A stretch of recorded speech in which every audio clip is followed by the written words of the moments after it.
In this video, we are going to discuss in this playlist permutation and combination, the whole topic permutation and combination. But before learning this permutation combination, let me explain you the word that is factorial. It's a very simple word. For example, I have written it is 4 factorial. Its meaning is either you start with the 4 or you start with the 1, and 1, if you are starting with the 1, you can reach till 4. And if you are starting with the 4, then you can decrement it is 3, 2 and 1. Get this product, that is the nothing but the value of 4 factorial, which will give you 24. This is only factorial. Suppose it is asked about what is 2 factorial, means you will be starting with the 2 into 1, or it can be written as 1 into 2, it will be 2. It will be suppose 11 factorial, it will be 1 into 2 into 3 up to something like this. 11 is nothing but whatever will be this product, it is called as a factorial. So once you are clear about the term factorial, then question arises, how will you operate this? For that, one simple question I am asking you. You check which of the following is correct. Let us look at this. Check which of the following is correct. 6 factorial minus 2 factorial is 4 factorial. 4 factorial plus 3 factorial is equal to 7 factorial. 2 factorial plus 3 into 3 factorial is 6 factorial. 4 factorial divided by 2 factorial is equal to then you are asking about how to get. You just get the value of 6 factorial by this route, put over here, put 2 factorial and see which one is the correct one. Okay, then we'll go further. Yes, here pause the video and check. I think you are getting this is also not correct, this is also not correct, this is also not correct, this is also not correct. So one basic thing you just keep in mind, 2 factorial cannot be added, subtracted, multiplied, and this rule cannot be applied like this also. Then question arises, how will you simplify? The simplification is a very simple task. Suppose I want to write 8 factorial, can be written as 8, 7, 6, 5, 4, 3, 2, 1. That can be written as 8. Over here, suppose I am putting the bracket 6, 7, 5, 4, 3, 2, 1. It can be written as 8 into 7 factorial. 8 into 7. This is a simple logic which will be used while simplifying. So if you are asking me 132 factorial will be equal to, I will say 132 into 131, and over here it is factorial. No other rule is applicable. No addition, subtraction possible. Then fact is that, can I write 6 factorial as 6 into 5 factorial? Yes, I will say yes. Okay, you can write. Can we write 6 into 5 into 4 factorial? Yes, this is also correct. Can we write 6 into 5 into 4 into 3 factorial? This is another way of writing. Sometimes no, you have to reduce. Suppose 18 factorial is to be written, so I can write 18, 17, 16, and over here wherever you are stopping, you write it is 15 factorial. So that is one of the way of looking at factorial term. Once you are clear about this, now I can tell you one more thing. N factorial is what? N minus 1, n minus 2, and so on. 3, 2, 1. 3, 2, 1 is nothing but n factorial. Can I write like this? N factorial can be written as n into n minus 1 factorial. This is most important remark which will give you something more. Suppose I am asking about what will be the value of 0 factorial, then the question arises how to answer this question. Look at this expression. Now from this bracket, can I get n minus 1 factorial will be equal to n factorial upon n. Do you agree? No. Replace n is equal to 1. Therefore 1 minus 1, it will be factorial, it will be equal to 1 factorial upon 1. This is nothing but 0 factorial, which will give you 1. This is one of the important reasons how to get why 0 factorial is equal to 1. If you are comfortable with the use of factorial, then some question I can ask you. For example, suppose I am asking you solve x upon 12 factorial plus 1 upon 13 factorial is equal to 1 by, say it is as 11 factorial. This is a question, and the question is solve for x. Then question arises, can we get this factorial number and simplify? No. How you can do? Out of this all factorial, the least factorial which is available here, it is as 11. So what I can do? Here it is 12 as it is. Over here it is 11 factorial plus 1 over here, 13, 12, Here it is also I can write 11 factorial will be equal to 1 by 11 factorial. So 11 factorial is available in all the three places. Shall I cancel here? So I can get it cancelled. So now the problem will be x by 12 plus 1 by, you can just multiply this, and over here you will be left with 1. Here it is 156, and now it is possible to answer 1 minus 1 by 156. Over here 155 by 156 and 12 can be multiplied. So over here 12 into 155 upon, say it is 156, over here it will be reduced 6. This is 2 7s are 14 and 8s are, again you can reduce, over here 3 you can write, and it will be 3 2s 2 means 3s are 6 9, again there is a possibility 1 and 13, so 155 by 13, 155 by 13, so that way you can reduce this. Okay, so now you are familiar how to simplify this one. One more question, I am just explaining how to see that question properly. So it is simplify. Suppose I am asking you 48 factorial minus 47 factorial divided by, it is 2 into say, then 1 3 over here, it is again 47 factorial plus 48 factorial. Look at this question. If you think about, we'll try to find out first factorial and simplify, then it will be a very difficult task. So what can be done? It is 2 as it is. This is 48 into 47 factorial I can write. The least factorial which is available in any expression, that can be written. No need of simplifying this one, but here I should write 48 and 47 factorial. Can you take out something common? Yes. Take out that common 47 factorial from numerator and denominator. It will get cancelled. You are left with 2 into this is 96 minus 1 over here. Is it okay? No. Here 47 is there it is, and this is nothing but 48. So you can simplify. You will be getting 95 divided by, it will be nothing but 51. Shall we cancel this 5? No. It is, the answer will be like this also. You can get in decimal form. It's okay. So this is a way of. Now just I am giving you two symbols. Let us say it is NPR is equal to, say it is n factorial upon n minus r factorial. Similarly NCR, this is nothing but some notation you can just think about. It will be r factorial over here n minus r factorial. My question is how to connect the things. Okay. Suppose I am asking you 15p2. If suppose I am asking 15p2, then what you are supposed to do, I think you can look at this expression. This will be equal to 15 factorial upon 15 minus 2 over here factorial, can be written as 15 factorial over here 13 factorial. Just now we have seen that also it can be written as 15 into 14 into 13 factorial over here 13 factorial. This can be cancelled out and you will get the required answer. Okay, just try for this. And so one more question I am just asking about 18c3. So now c is there, so I should use this one. It will be 18 factorial upon r is lower value here. It will be 3 factorial, and now n minus r means 18 minus 3 factorial.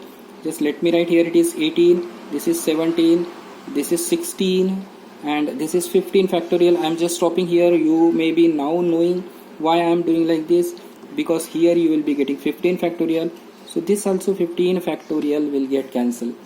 Now you are left with 3 factorial is 6 3s are 18 over here, and over here it will be 18, 17 and 16. You can take a product, you will get the required answer. Just find out these two products. So I think you are getting here 210, and this place you are getting 816. So what is this? Now you may be asking about what is this. This we are going to learn in the further discussion. Let us try to understand the term called as factorial only. This is connected with your chapter name. The chapter name, I am just going back. permutation was the P word, combination was the C word. So this is nothing but something related with the permutation, and whatever over here I have just given to you, it is nothing but something related with the combinations. Okay, so you should know how to evaluate these basic things. Okay, shall we talk about this? You just note down this thing in your notebook. I will be asking few more questions. See, next two question, 15C14. Okay, this can be written as 15 factorial upon 14 factorial. Over here 15 minus 14 is 1 factorial. So it can be written as 15 as it is into 14 factorial divided by 14 factorial. 1 factorial is 1. So you will be getting a 15. 13 is C0. So it will be 13 factorial. Over here 0 factorial. Over here it is 13 minus 0 factorial.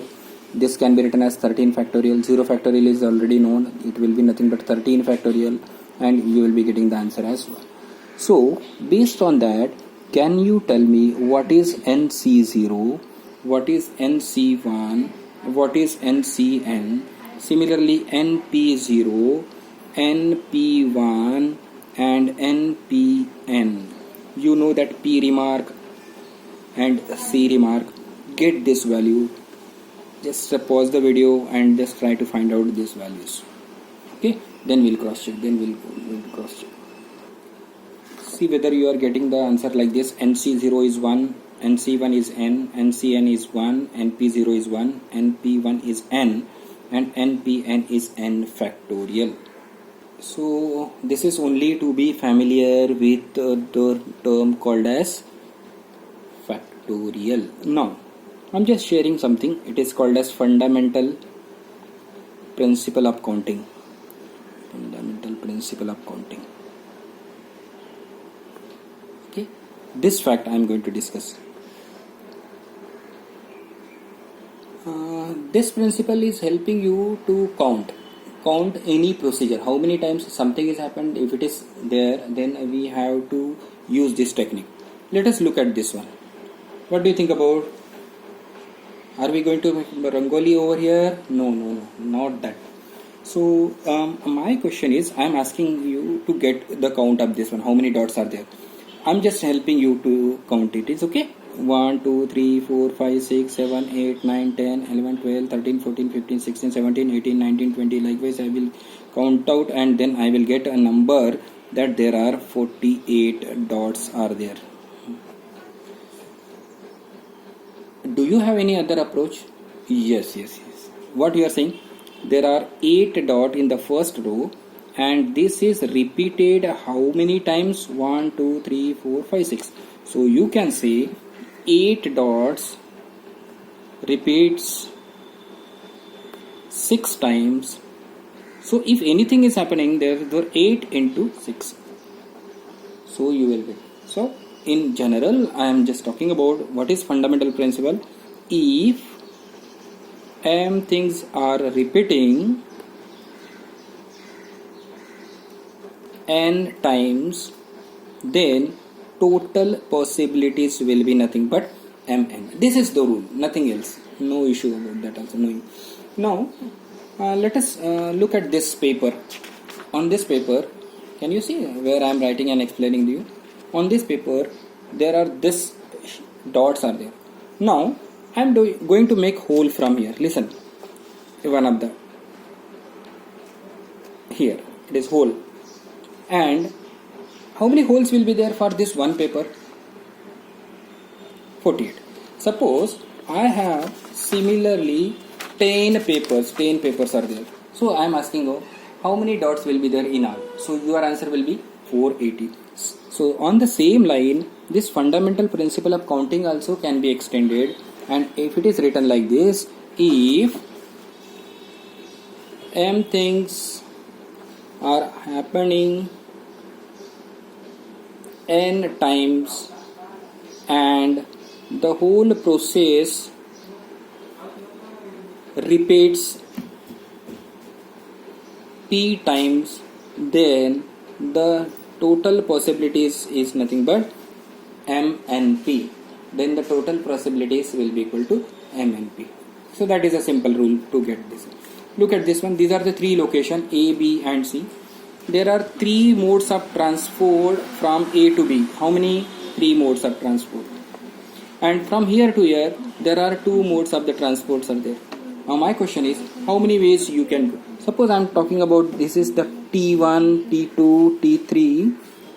This is suppose a rail, over here bus, this is C route is there, and afterwards only road and bus. I think bus we have used, so I will be using bus. Then how many possible ways there you can go?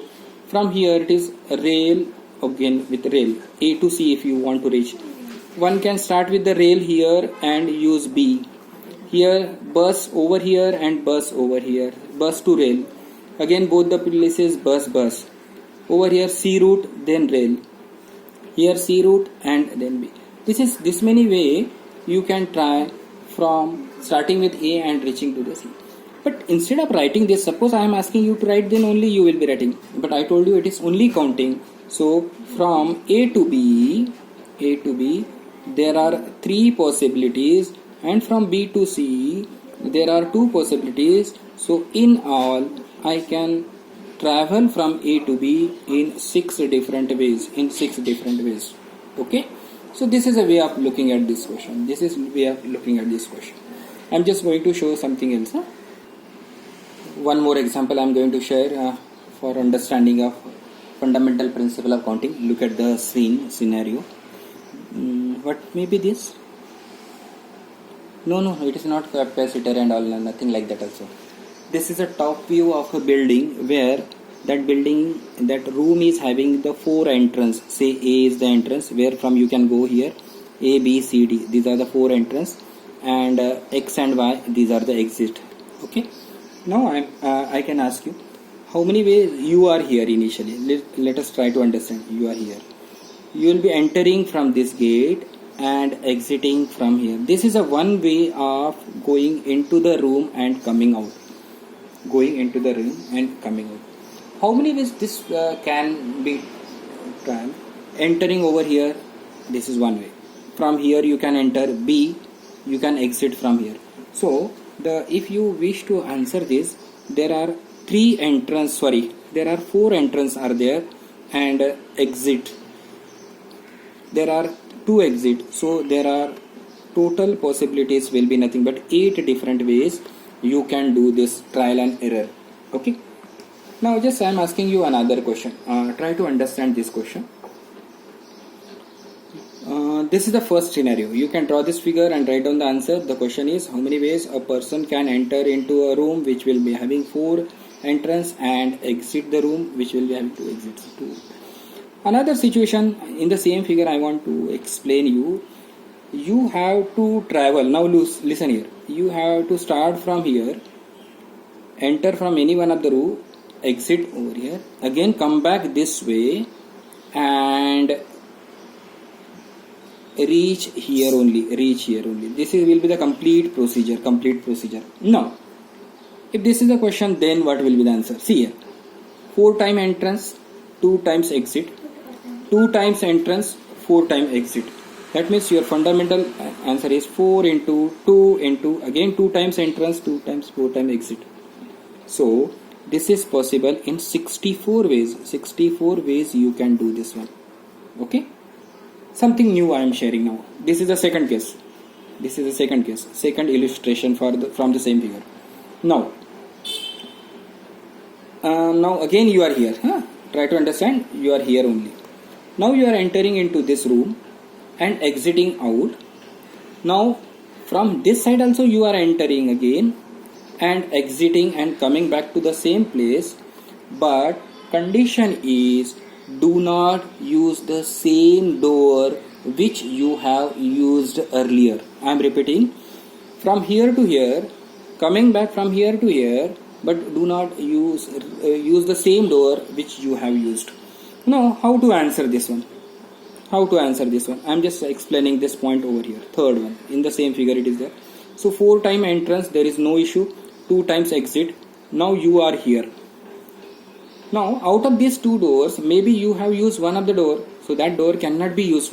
I don't know whether this one or this one. So out of the 2 options, one option is less, so you have only one option for returning. Now coming in the middle, how many doors are there here? 4. But maybe you have used any one of them. This returning possibility is nothing but 3. So 4 to the 8, 8 3s are 24. The answer will be 24. And see, situation is remains same, but answers are coming different. Look, first time answer was 8, situation was different, now 64, and now here it is nothing but 24. There is one more question I can ask about this one. Fourth possibility, by giving the same information. You are here, entering in the room, exiting out. Now again entering in and exiting out, but not to use the same route. I am repeating my question. You are here, coming in the middle, going on the right.